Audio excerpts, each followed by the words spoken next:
Mary కృపబాయ్ ఛానల్కి స్వాగతం సుస్వాగతం. నేను కథా రచయిత్రిని. అనేక కథలు రాయడం జరిగింది. కొన్ని గ్రంథాలు వెలువరించడం జరిగింది.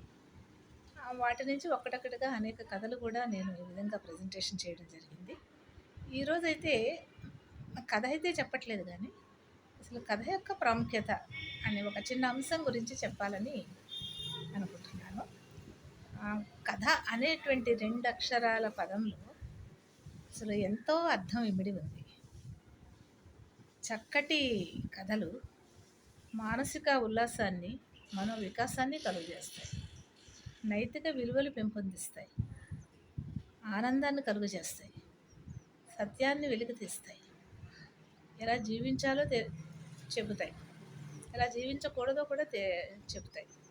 ముఖ్యంగా నేనైతే ఇంటర్మీడియట్ చదివేటప్పటి నుంచి కూడా కథలు చదివేదాన్ని. మ్యాగజైన్స్ ఉన్నాయి కదా మనకి, రకరకాల వీక్లీస్, మంత్లీస్, ఎన్నో రకాల మ్యాగజైన్స్ వచ్చేవాళ్ళు. అప్పట్లో ఆ మ్యాగజైన్స్ అన్నీ మా లైబ్రరీలో ఉండేవి. అలాగే కొన్ని బుక్స్ కొనడం, అవి కథ చదువుతుంటే నాకు చాలా సంతోషంగా ఉండేది. ఎంతో బాగుండేది అసలు. దాని స్టార్టింగ్ కానీ, మధ్యలో కానీ, ఎండింగ్ కానీ. ఆ మ్యాగజైన్స్లో కథకి చక్కగా రంగురంగుల బొమ్మలు వేసేవారు. ఆ బొమ్మలు చూస్తేనే కథ చదవాలనిపించేది. ఎన్నో రకాల పత్రికలలో ఉండేటువంటి కథలు చదవడం ద్వారా నాలో ఒక రకమైనటువంటి రియాక్షన్, చర్య జరిగిందని నేను అనుకుంటున్నాను. ఆ చర్య ద్వారా కొంచెం ముందుకెళ్ళి స్టడీస్లో ముందుకెళ్ళిన తర్వాత కొన్ని కథలు చదివినప్పుడు ఈ కథలు ఇలా నేను కూడా రాయగలను కదా అని అనిపించినప్పుడు మార్పు అనేటువంటి ఒక కథని, చిన్న కథని రాసి ఆంధ్రభూమికి పంపించినప్పుడు అది పబ్లిష్ అయ్యి ఆ వీక్లీ కూడా ఇంటికి వచ్చేసింది. వీక్లీ బుక్ ఇంటికి వచ్చింది. దాని రెమ్యునరేషన్ కూడా తెల్లారి పోస్ట్లో ఎంఓలో వచ్చింది. దాన్ని ఎప్పటికీ మర్చిపోలేను నేను. ఆనాటి నుంచి ఈనాటి వరకు 400 కథలు నేను రాయడం, పబ్లిష్ అవ్వడం జరిగింది. 2 గ్రంథాలు వెలువరించడం జరిగింది. కథ గురించి మాట్లాడాలంటే నాకు చాలా ఇష్టం. కథ వినాలన్నా ఇష్టం, కథ చదవాలన్నా ఇష్టం. కథ అంటే ఎక్కడో మనం కల్పించింది అయి ఉండదు. ఎక్కడ కూడా ఏ రచయిత కూడా నేల విడిచి సాగు చేయడం అనేది జరగదు. ఎక్కడో చూసినదో విన్నదో, తన చుట్టూ జరిగినదో ఏదో ఒకటి థాట్ తీసుకుని ఫ్లాట్లాగా కథలాగా క్రియేట్ చేసేటువంటి కళాకారుడే రచయిత. అటువంటి కథలు మనం చదవడం వల్ల మన జీవితము చక్కటి పందాల నడుస్తుంది. అనేక కథలు, ప్రతి కథలో ఒక సామాజిక సత్యము, ఒక సందేశము, ఒక సమస్యకి సొల్యూషను లభిస్తూ ఉంటుంది. మనకు ఎన్నో తెలుసు. గురజాడ అప్పారావు గారు రాసిన కథలు, బండారు అచ్చమ్మ కథలు, అసలు ఇప్పటికీ మనం గాలివాన కథ, ఇలా ఇప్పటికీ చెప్పుకుంటున్న ఒక కథ పేరు ఎన్నో సంవత్సరాలు అయినా కూడా ఇప్పటికీ ఆ పేర్లు మనం చెప్పుకుంటూ వాటి గురించి ఆలోచిస్తున్నామంటే కథ యొక్క గొప్పతనం, ప్రాధాన్యత దానిలో మనకు కనిపిస్తూ ఉంది. కథ అంటే తల్లిదండ్రులు చెప్పేవారు, పెద్దలు, తాతలు, ముత్తాతలు వాళ్ళు ఉండేటప్పుడు చిన్నపిల్లలకి కథలు చెప్పేవారు. కథలు వేరుమండి, వాటిలోనూ సామాజిక సత్యం ఉంటుంది. వాళ్ళు చెప్పే కథలు అసలు లిపి లేని కథలేమో అనిపిస్తూ ఉంటుంది. ఓరల్స్ అంతే. ఇప్పుడు మనకు చదివే కథలు అంతా లిపి ఉన్నటువంటి చక్కటి లాంగ్వేజ్ ఉండేటువంటి కథలు. కానీ అప్పటి కథలలో కూడా చాలా వాల్యూస్ ఉండేవి. వాళ్ళు మరి ఎలా చెప్పేవారో కానీ, కల్పించి చెప్పారో లేకపోతే అలా లిపి లేని కథలు కదా, ఓరల్స్ చాలా బాగుంటాయి. అవి కూడా చక్కటి కథలు అన్నమాట. అందులోనూ సందేశం. సో ఇప్పటి కథలు ఆధునిక కథ ప్రతి ఒక్కరూ చదవాలి.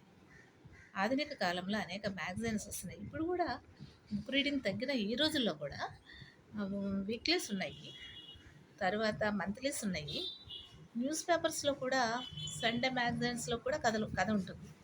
కథ లేకుండా అసలు ఎక్కడా కూడా పత్రిక అనేది ఉండదు. పేపర్లో కూడా కథ ఉంటుంది అంటుంటే కాదేది కథ కనర్హం అని చెప్పి ప్రతి ప్లాట్ మీద, ప్రతి విషయం మీద కూడా కథ రాయొచ్చు.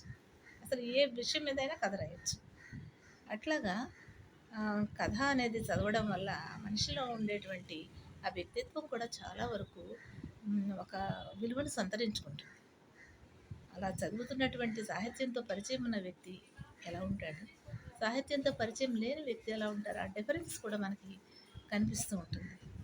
మరి కథ చదవడం వల్ల మంచి లాంగ్వేజ్ వస్తుంది, పదాలు తెలుగు పదాలు వస్తాయి. తర్వాత ఇంకా ఏంటంటే సెంటెన్స్ ఫార్మేషన్ ఎలా ఉందో తెలుస్తుంది.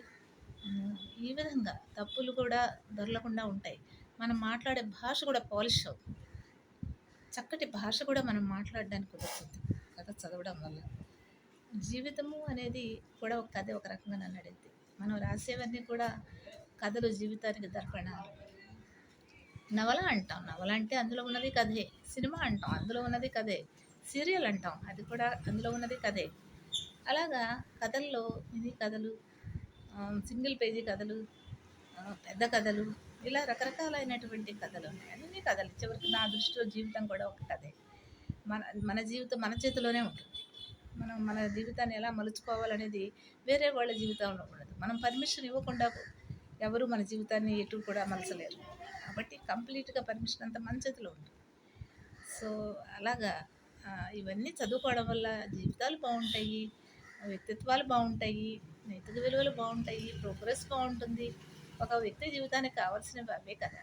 అందువల్ల నా ఉద్దేశ్యం ఏంటంటే, మరి మీ అందరికీ ఎక్కడ మీ చేరువలో ఉన్నటువంటి కథల పుస్తకాలు, కథలు తప్పకుండా చదువుతారని, కథలని ఆదరిస్తారని, ఆదరించి మన యొక్క వ్యక్తిత్వ విలువలు పెంపొందించుకోవటానికి అది ఎంతగానో పడుతుందనే విషయాన్ని మీరు తప్పక గ్రహిస్తారని ఈ చిన్న అంశాన్ని ఈరోజు మీ ముందు ఉంచాను. నమస్తే.